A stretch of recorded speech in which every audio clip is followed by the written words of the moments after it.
Hola, ¿qué tal? ¿Cómo están? Muy buenos días. Bienvenidos a una entrevista más de Vivo Noticias Veracruz. Esta mañana nos acompaña aquí Teresa Carvajal, quien es representante legal de El Barzón Resistencia Civil, con quien vamos a platicar sobre este asunto que tiene que ver con la Ley General de Títulos y Operaciones de Crédito y que bueno, ahora incluye una figura denominada crédito de nómina con cobranza delegada. Tere, muy buenos días, muchísimas gracias por haber aceptado nuestra invitación. ¿Qué tal, Ángeles? Muy buenos días a ti y a toda nuestra audiencia. Al contrario, gracias por el interés y el seguimiento a estos temas que son pues importantes para todos los ciudadanos y de repente tan complejos de entender. Así es.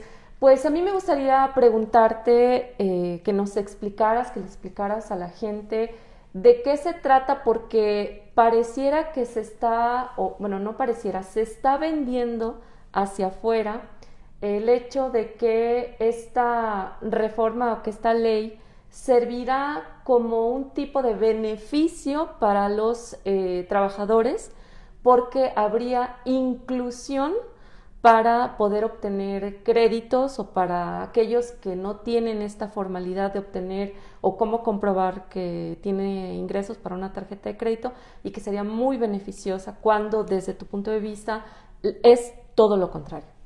Así es. Bueno, en principio habría que explicar un poco en relación a lo que es un crédito de nómina. Un crédito de nómina es un crédito que ya se viene utilizando, que seguramente muchos de ustedes han solicitado, usado y también tenido problemas con ello. La característica principal es que solicitas el crédito y de manera automática, al momento en el que te depositan tu sueldo en tu cuenta bancaria, en tu nómina, la institución que te prestó ese dinero va a descontar la mensualidad o quincenal del pago según el acuerdo que hayas hecho con esa institución crediticia. Esa es la forma ordinaria en la que un crédito de nómina funcionaría. Y bueno, estamos hablando de una relación contractual entre acreditante, que sería el banco, y acreditado, que es el deudor o quien recibe el beneficio del préstamo. La reforma lo que propone es que ahora en esa relación que antes era de dos, ahora sea una relación de tres. Y ese tercero, extraño a la relación de crédito, sería el patrón o el pagador. Esto quiere decir que el acreditante evidentemente va a ser el banco, el acreditado va a ser el trabajador, pero va a haber un tercero que va a fungir de papel de cobrador y que va a ser el patrón.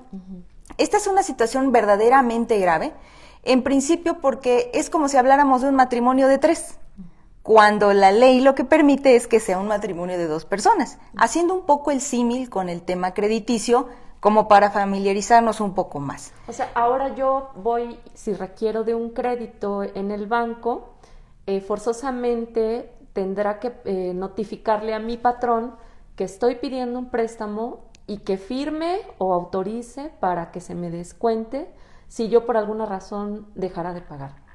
Así es, los patrones van a firmar un convenio aparte con el banco, se llama convenio de cumplimiento de pago, en el que el patrón va a adquirir la obligación de ser el cobrador del banco, aparentemente sin retribución alguna.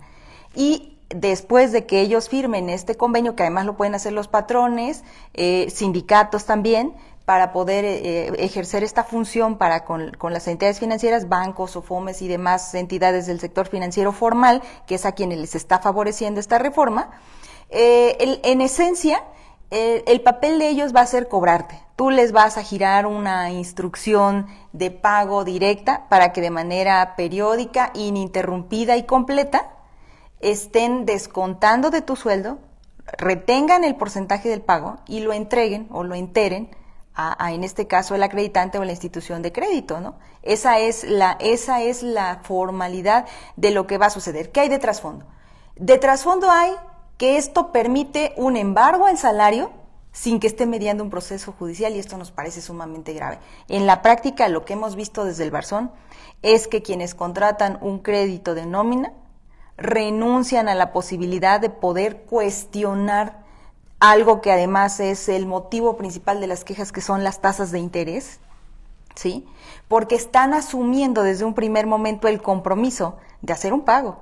Y no debemos de olvidar que nos encontramos en una situación económica de apuro, de emergencia, que si bien ya traemos varias crisis encima, y si bien siempre estamos necesitando de créditos, de ahí pues que estas empresas fraudulentas, que es otro tema también, hayan hecho un nicho de mercado partiendo de la necesidad de las personas, el tema del crédito de nómina con cobranza delegada está aprovechando esta necesidad de crédito que tiene la población, que en algún momento vio disminuidos sus ingresos, que ya no les alcanza para pagar los precios de la canasta básica, el tema de la salud y muchas otras situaciones como vivienda y educación de los hijos, que simplemente el sueldo no alcanza. Entonces recurren a un financiamiento poniendo en garantía su salario, pero lo que hemos visto en la práctica es que los acreditantes cometen abusos por la simple y sencilla razón de que te tienen sujeto del sueldo, ¿no? Entonces, ¿cuáles podrían ser ejemplos de abusos? Una vez que fuiste, pediste el crédito y aceptaste las condiciones, pero no te dijeron que después de qué iban a seguirte cobrando, la tasa de interés va a variar. ¿Cuáles son estas? Te voy a platicar la más común y la más dolorosa además. En un crédito en donde una persona solicita 20,000 pesos, le dan un plazo para pagar a 3 años. La cifra final del pago que aplican, que obviamente son tasas de interés elevadas, a pesar de que es un pago seguro y que debieran por ello disminuirse las tasas de interés precisamente por la garantía, un crédito de 20,000 pesos lo aceptas pagarlo a 60,000 pesos en 3 años. Lo tomas porque tienes la necesidad. Pero en el primer año del cumplimiento, cuando apenas sí llevas cubierto una parte de los intereses, la financiera o el acreditante te ofrece una reestructura y te dice, oiga, ¿no requiere un poco más de crédito? ¿No le gustaría reestructurar su deuda? Porque usted ya tiene ese beneficio. Entonces el acreditado dice, bueno, ¿y en qué me beneficiaría, no? Bueno, te beneficiaría en que te daría 15,000 pesos más, y todo lo que llevas anterior que tengamos de deuda, te lo condonamos y te lo vamos a poner a 4 años para que tus pagos sean más cómodos, etcétera. Entonces le prestan 15,000 pesos más, le entregan en efectivo, pero le hacen un refinanciamiento con el monto pasado de 45,000 pesos, por decir algo, ¿sí? Más la nueva cantidad que se la están vendiendo a otros 60,000 pesos, y entonces el acreditado firma un segundo crédito en reestructura, ahora por 120,000 pesos, por decir algo. Entonces, esto se convierte en coartar la libertad del acreditado, porque entonces empieza a haber disminuido su margen de utilidad de su propio sueldo, ya si antes no le alcanzaba, ahora mucho menos le alcanza, y entonces tiene que recurrir a otro tipo de financiamientos, ¿sí? Ayer decías en la conferencia de prensa que dabas en el centro, que no solamente es el salario, que pueden ser las pensiones, jubilaciones, fondos de ahorro para el retiro, incluso que no está definido, pero el tema de las pensiones alimenticias. ¿También los bancos se van a poder agarrar de esto para cobrarse? Y Afores, además, que es lo más grave, ¿no? En el tema de las pensiones alimenticias hablábamos de la prelación. Parte de la norma o de la iniciativa contiene que el pago para un crédito de nómina otorgado bajo esta modalidad será preferente a otros acreedores. Es un poco un tema jurídico de prelación o de orden en el pago de todos los acreedores. Es decir, alguien puede deber el crédito hipotecario, puede deber el auto, puede deber la pensión alimenticia, puede deber la tarjeta de crédito, puede deberle a un prestamista a quien le firmó un pagaré y lo demandó en el juzgado, y el crédito de nómina. Entonces, una de las especificaciones que esta norma trae es que el crédito de nómina con cobranza delegada tendrá carácter preferente a otros acreedores comunes, así lo dice la ley, dejándolo abierto a qué sucede en el caso entonces de los acreedores hipotecarios, qué sucede en el caso de las pensiones alimenticias y de otros acreedores de otra naturaleza. Entonces, imagínate nada más la terrible esclavitud que no que va a vivir, porque esto no es algo nuevo, como ayer lo comentaba.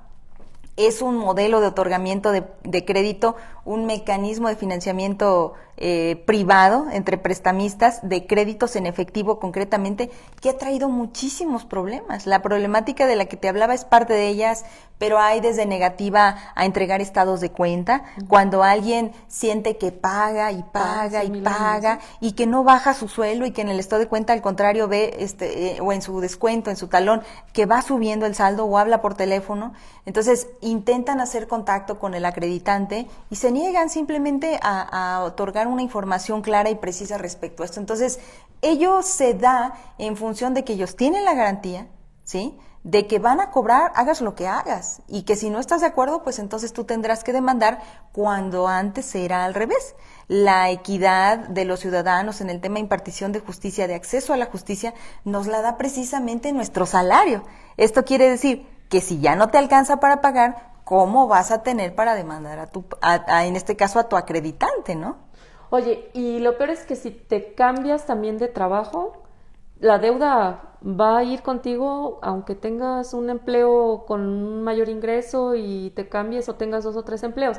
Ahí te van a seguir descontando de la nómina, tiene que firmar el patrón o ¿cómo le van a hacer? Hay una previsión que dice que si cambia la relación patronal, la deuda no se extingue y se entenderá que el nuevo patrón está aceptando las condiciones de la deuda pasada. Habría que ver en la práctica qué es lo que sucede. Sin embargo, hasta el día de hoy y de manera por mandato constitucional, el salario tiene la naturaleza de ser inembargable. Ni se diga las pensiones jubilatorias. Esto es el único ingreso de las personas que en una etapa de retiro, después de haber servido muchísimos años, pues ahora ya debieran de gozar de su sueldo íntegro, y son los más afectados, ¿no? Anteriormente, y a como existe ahora en la norma, el salario tiene esa característica de ser inembargable, el salario mínimo, y del excedente del salario mínimo solo un porcentaje que debe ser el 30% como máximo, ¿no? Pero ¿qué sucede si tú autorizas que de tu salario, porque contrataste 1 o 2 créditos, te descuenten el 80%? Eso ya va a ser legal. Y ya no vas a poder ir entonces a un amparo, ya no vas a poder ir a un recurso, a un juicio, por ejemplo. ¿Por qué? Porque existe ya una ley que te va a obligar en esos términos. Y ese es el riesgo de esta nueva reforma. Oye, ¿qué existe la probabilidad? Pasó en la Cámara de Senadores, se pasa a la Cámara de Diputados, que es donde deberán aprobarla. ¿Y qué va a suceder? O sea, ¿crees pues primero que se apruebe y entonces cuántos ciudadanos podrían irse a esta situación? Ahora, ninguna ley es retroactiva. Sin embargo, por el tema de la reconversión de la deuda de los bancos, ¿podrían ser sujetos de esta situación? Sí, efectivamente no hay efecto retroactivo para ninguna ley, igual por disposición constitucional. Pero esta reforma a la ley establece que si tienes un crédito contratado con anterioridad, si bien no le aplica si obtienes un refinanciamiento, sí. Precisamente ayer en la oficina hablábamos con una persona que es empleada de una dependencia pública estatal aquí en Veracruz y me mostraba cómo a su celular ya le empiezan a llegar mensajes de diversos bancos diciéndole tenemos convenio con, y bueno, da el nombre de la dependencia y ya está listo tu crédito y le avisan de qué banco, incluso trae el logotipo. ¿Cómo? Y todo. ¿Sin pedirlo? Sin pedirlo. ¿Esto qué quiere decir? Que de algún modo esta es una ley ya hablada, ¿no? Ya hay una consigna gubernamental para que este atropello a la libertad y a los derechos humanos de los trabajadores, pues pase las 2 cámaras, ¿no? Y eso realmente nos preocupa porque creemos que esto obedece a una forma de pagar las pérdidas económicas que nos ha traído la pandemia. Ayer lo comentábamos y es un reclamo del Barzón. Además, tenemos una crisis de vivienda hipotecaria no de ahora, de hace muchos años. Las autofinancieras que te acreditan un vehículo, el vehículo termina valiendo nada y terminas pagando lo de un vehículo de lujo cuando tú compraste un vehículo austero, ¿no? Ya no tenemos que empeñar y lo que sigue es el salario. Entonces, había que hacer una ley para afectar al salario del trabajador, y eso me parece algo totalmente criminal. Oye, ante este panorama, ¿qué es lo conveniente de recomendarle a todos aquellos que vayan o crean necesitar un crédito para que no pase esto? O sea, para evitar que se vayan con este con esta mentira que están vendiendo, porque pues con el tema de inclusión, pues a lo mejor dices, bueno, pues ahora sí voy a ser sujeto de crédito. Claro. Pero ¿qué es lo que recomiendas tú para que la gente no caiga? Mira, en toda la teoría de la educación financiera y todas estas clases de ahorro, presupuesto, inversión que normalmente el gobierno federal tiene la política de impartir y decir, fallaste en el crédito porque eres un mal usuario, fallaste porque no leíste, te endoso las facturas a ti de las pérdidas de una relación totalmente desigual entre un banco y un ciudadano común que no conoce de este tipo de leyes y normas al momento de hacer uso de créditos. No le puedes decir al ciudadano no pidas prestado si no tiene para comer. No le podemos decir al ciudadano no pidas prestado si tiene un familiar enfermo y tiene que resolver de algún modo esa situación. Es decir, es difícil desde nuestra postura decirle a las personas no pidan prestado, porque solamente cada uno de ustedes sabe cuál es la situación en la que está atravesando y por la cual requiere el préstamo. Yo no creo que haya alguien que quiera pedir prestado para no pagarlo o para irse de vacaciones en las circunstancias actuales en las que vivimos, ¿no? Claro.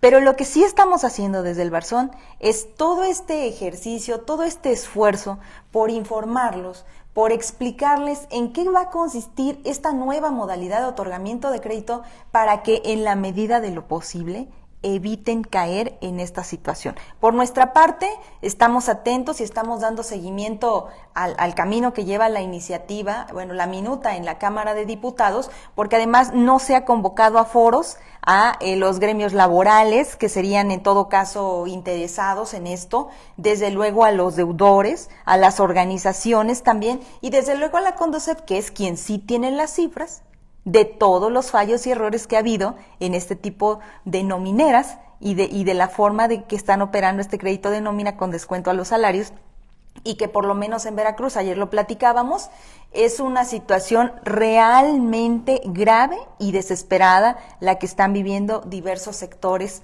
de la población. Entonces, una vez que salga la ley, pues estaremos listos con los amparos, porque es una ley inconstitucional que definitivamente no debe de ver la luz y no debe de pasar para proteger el salario, el sustento y la dignidad de las familias. Tere, nos pregunta Armando, algunos bancos en sus aplicaciones de banca móvil están preguntando si el usuario está de acuerdo en compartir su información con otras instituciones crediticias para efectos de historial e información similar. ¿Saben algo de ello y qué consecuencias puede tener?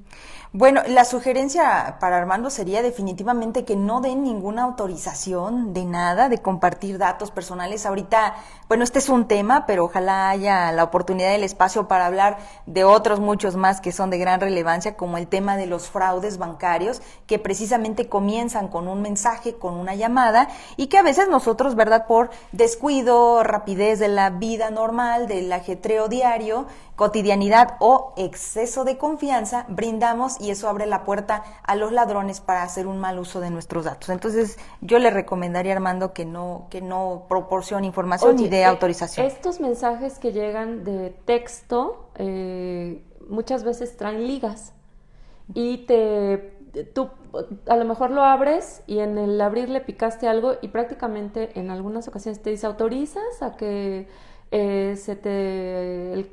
sin solicitar el crédito, pero como los mensajes de tienes autorizado un crédito no sé qué, preautorizado, ¿no? Y le picas y resulta que es como prácticamente una respuesta a autorizar, y cuando te das cuenta en el cajero ya tienes depositado un dinero que a lo mejor te dices, ¿ya qué hora lo pedí?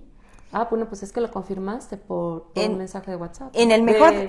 Un mensaje de texto. En el mejor de los casos, pero habitualmente entrar a una liga desconocida de un número que no tenemos la certeza, ¿no?, nos puede llevar a un sitio inseguro que puede robar nuestra información. Y no se pueden decir marcas, pero hay un banco de color rojo que su símbolo es de la letra S, que tiene las peores prácticas en materia de usos y servicios financieros, y que hay actualmente una problemática sin resolver en el tema de defraudados, ¿no? Entonces, creo que esto debe ser un llamado para todos a ser cuidadosos, mucho más cuidadosos con nuestra información personal, y ahora sí que ser nosotros, a través de la desconfianza, pues nuestros primeros defensores, ¿no? Oye, y en el Barzón, en el tema, por ejemplo, de las financieras, ¿cuántos casos están atendiendo? Porque pues las dependencias de gobierno han dicho, no, pues es que ya les cancelamos a 40 financieras y ustedes dicen que no es así y que son miles de veracruzanos, pero en la defensa, ¿cuántos están trabajando para evitar que les sigan descontando de sus nóminas? Mira, en el caso, por ejemplo, del gremio magisterial, tenemos contabilizado que una organización con la que traemos una sinergia de seguimiento de sus casos, son alrededor de 1,200 afectados en ese gremio. Existe otro gremio también que habla de que ellos tienen 900 profesores que están viviendo la misma circunstancia. En el tema de los trabajadores de salud, como lo dábamos a conocer hace apenas unos escasos días, hay más de 4,477 trabajadores afectados con esta problemática.